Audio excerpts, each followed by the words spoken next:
Hey everybody, my name is Stone Rain Productions, but please feel free to call me SRP. And thanks for clicking on the video. Definitely appreciate you stopping by. And I have a really spicy list that I want to share with you that I've been working on for a little while, and I finally am pretty happy with where the deck is at the moment.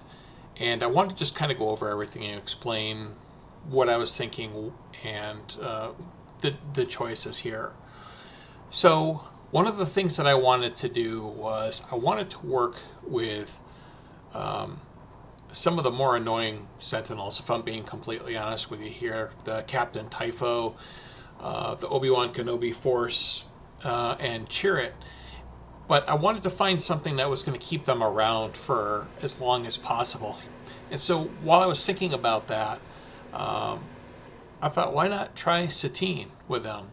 So, especially with Chirrut, Satine becomes really good with Chirrut because now not only are we preventing 2 damage on our Chirrut, we're now also able to heal our Chirrut up to 2 with our Satine at the cost of dealing damage to our base, which is really not a big deal because we have the ability to restore. So I just wanted to go with it. Same thing with Typho to a degree. We can heal him up and he's healing our base as well. So they work very well together. And I've had a lot of success with this. I very loosely based this off of a Yoda list as well too, but I wanted to incorporate a little bit more restore components into this. But I really like this, and I'm going to go over this and show it to you now. Before I jump into this, though, I wanted to ask if you could please like and subscribe because it really helps me out. I'm still pretty new at content creation for Star Wars Unlimited, so if you could help me out, definitely would appreciate it. And thanks at least for considering it at the very least. So let's dive in here and talk about what we've got. And we'll start, as we normally do here, with our leader and base. And we're going to go with Satine. And I don't normally recommend making Satine. She's got to have a very special deck. She's not that great of a leader. But what we're trying to do with this list, she's pretty perfect. So what do we get with Satine? She's a Vigilance Heroism, and she has an action where you can exhaust Satine, heal up to 2 damage from a unit. If you do, deal that much damage to your base. Okay, so let's talk about her flip, and then we'll move on from there. Satine flips on 5 resources, and she's a 0/8 with Restore 4. Yeah, you're not getting any damage with her. Normally it's not a great leader, but for what we're trying to do, we're just trying to stall the game out, and she does a very, very good job of doing that. The rest of the choices that are in here specifically tie to working with Satine specifically.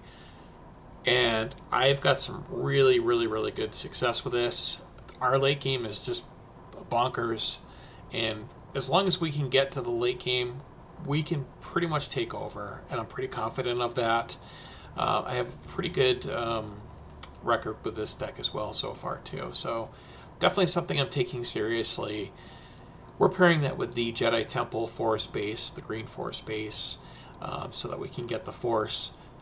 Of note, the Force is not super critical in this deck. We want to have it mainly for our Chirrut, sometimes for like an Itinerant Warrior, something like that. But we'll go over everything and discuss why we're going with the Force as well. So since we're going to be dealing damage to our base, I wanted to start off with Chandril and Sponsor, primarily because it's a 2-drop and it has Restore 2. We're also running Spark of Hope, and so I want to have a 2-drop that can die on the first turn. So it's good later in the game, but it's also decent in the beginning of the game where we can just run this in to another unit and just get it killed. Worst case scenario, if it sits around and restores in the meantime, that's not a bad thing either. So it's a pretty good unit. It's been working well in here so far. But since we're a Force deck, we want to have Force units where we can get the Force off of our base. And that's where our next unit comes into play, We've got 2 copies of Nightsister Warrior, just a 2 cost 2/2 on the ground, and when defeated we draw a card. We want to get something out of our force units if possible, and it's another unit that's going to die right away. Plus this makes up for itself when it dies, where we're basically just drawing a card, so it just replaces itself. Phoenix Squadron A-Wing is space presence, something that can die in space if we do need to go that route. Primarily 3/2s are the best thing that we're looking for in this list, and this fits the bill in space. So if we need something on the ground, we can go with Sponsor or Nightsister Warrior, or if we need something in space, we can go with the Phoenix Squadron A-Wing, but we've got some choices regardless. Yaddle is also another unit, and this is where the Force Jedi thing starts to come into play a little bit more. Yaddle is a 2 cost 2/4 with Restore 1, and on attack, each other friendly Jedi unit gains Restore 1 for this phase. So it's kind of important because, as I was saying before, we just need to stay in the game until we can get to the late game. Restore and our Sentinels really do that. But this really focuses on the most annoying Sentinels that there are, primarily Chirrut and Captain Typho. Obi-Wan definitely fits the bill as well. I would say Typho is probably the best just because it heals our base, so we're not, even if we restore or heal our Captain Typho with Satine, this is also healing our base, so it kind of is self-contained for the most part. And I recommend trying the deck out because it's a lot of fun. We've got 2 copies of Spark of Hope in here, and this is just so when our early units die, we can put them into play as a resource with Spark of Hope. It's early ramp. It's not super duper consistent, but it's nice when you can hit it. We've got 2 copies of Entrenched in here, and now it's a little bit tricky with this card because there's 2 ways that you can play it. Since our Satine is a 0/8, we're not going to take anything out. So if we run into a space deck, we can use Entrenched as a way to lane dodge. Or if we're playing a ground-based deck, as our opponent's playing, we can put this on our Satine, and now we've got a 3/11 with Restore 4, so we're able to kill stuff on the ground, and Satine's also able to take a bunch of damage herself. So it's really good. I like this quite a bit. It's been working well in testing. I would consider going to 3 with this, but I would prefer actually to go to 3 with Spark of Hope if we could find room. Next up, I wanted to have a little bit of space presence in here, so I've got 2 copies of Red Leader. It's a 3 cost 3/3 with Ambush, but we can pay 2, give it 2 experience, and move it to the ground arena as well, so it can become a 5/5. It's a good way to just clear things out, and it's versatile because we can hit space or the ground. Obi-Wan is one of the annoying Sentinels that we have built our deck around, and it's a 3 cost 3/5. When played, when you play a Force unit, including this one, this unit gains Sentinel for this phase.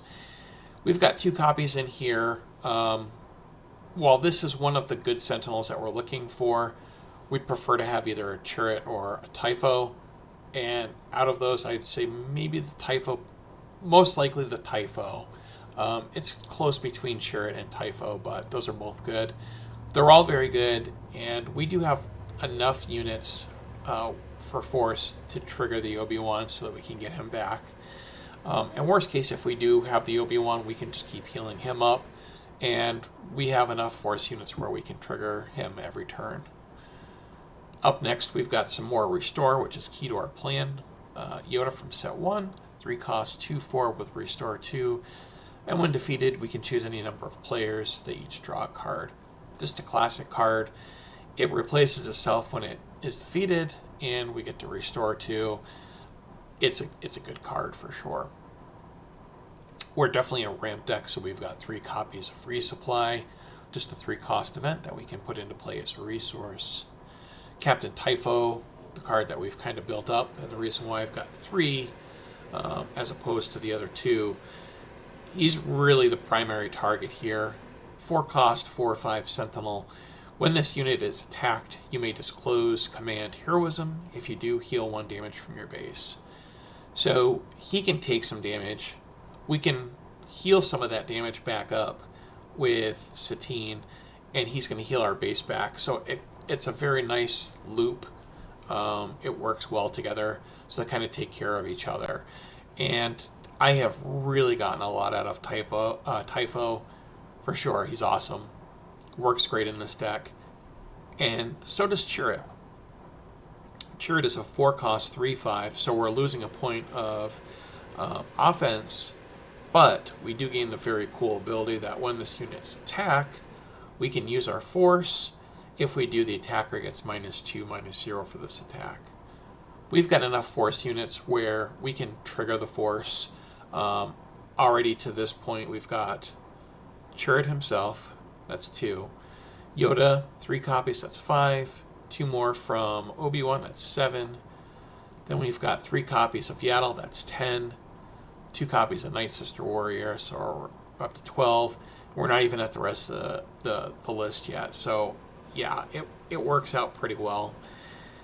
We pretty much will always have the Force, and worst case, we can always attack with our Chirrut to get the Force token back.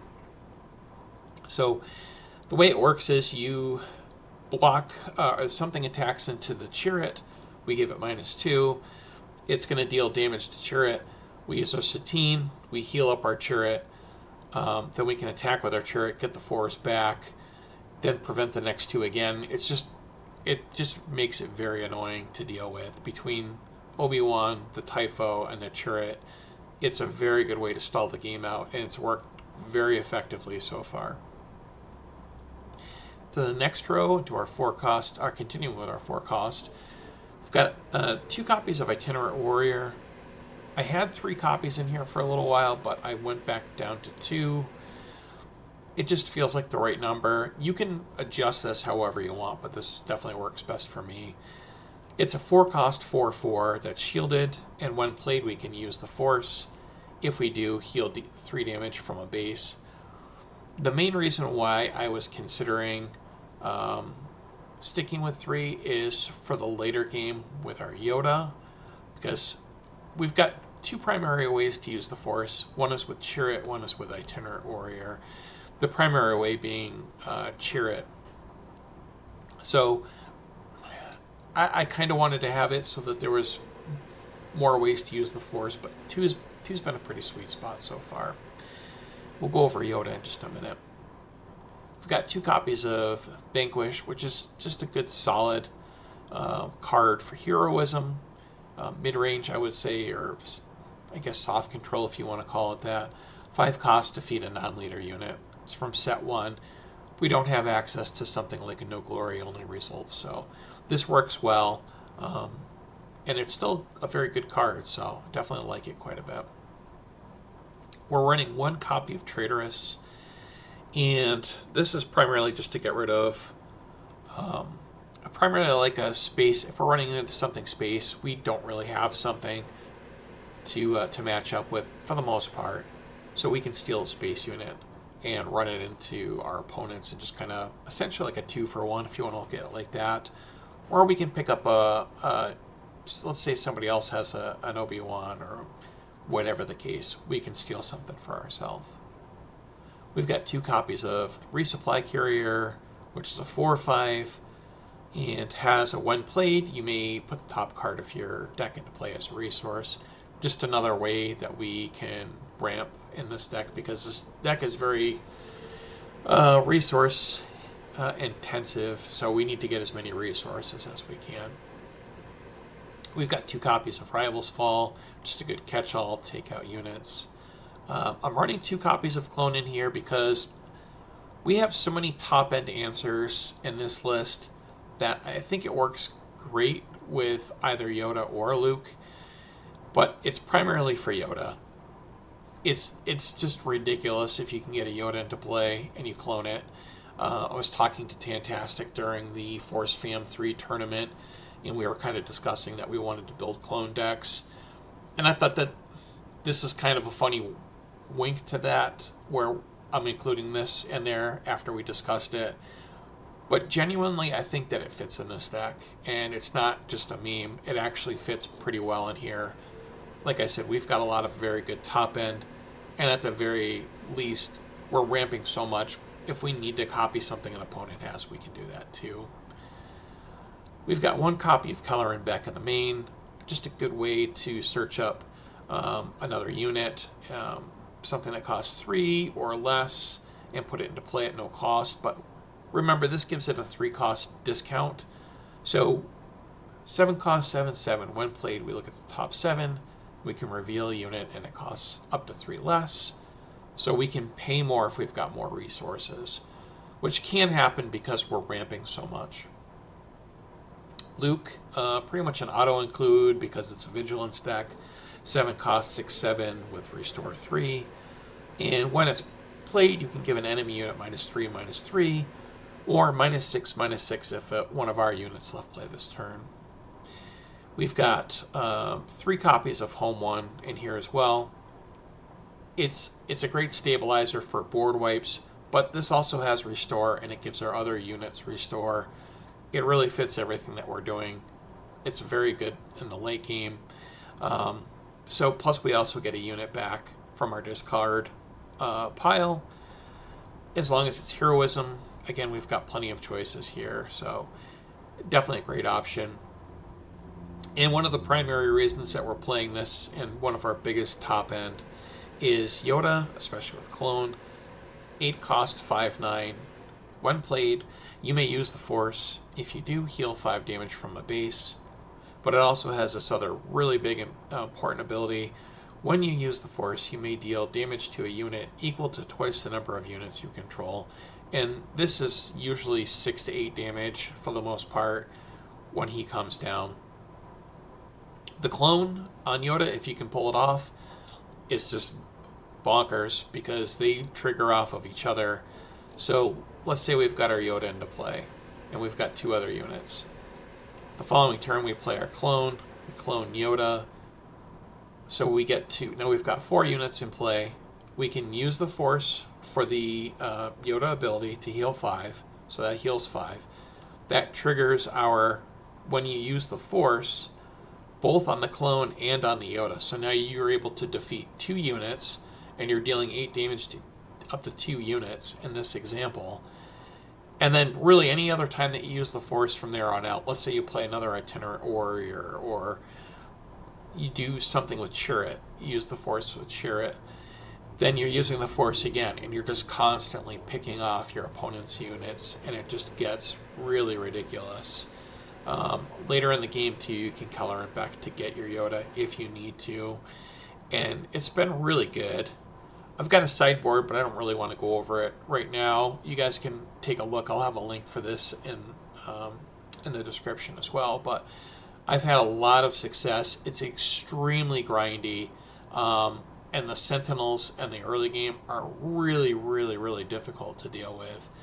And I absolutely love this deck. And if you are looking for something competitive to play, give this a shot. I think that it will serve you well. Just wanted to say thanks everybody for the support that you've given me so far. I really do genuinely appreciate it. I just wanted to say thanks for your encouragement, kind words, subscriptions. It means a lot to me. So any subscriptions, likes, any of that stuff to support me really helps out quite a bit. May the Force be with you, my friends. I hope you're well. Take care and be well, my friends.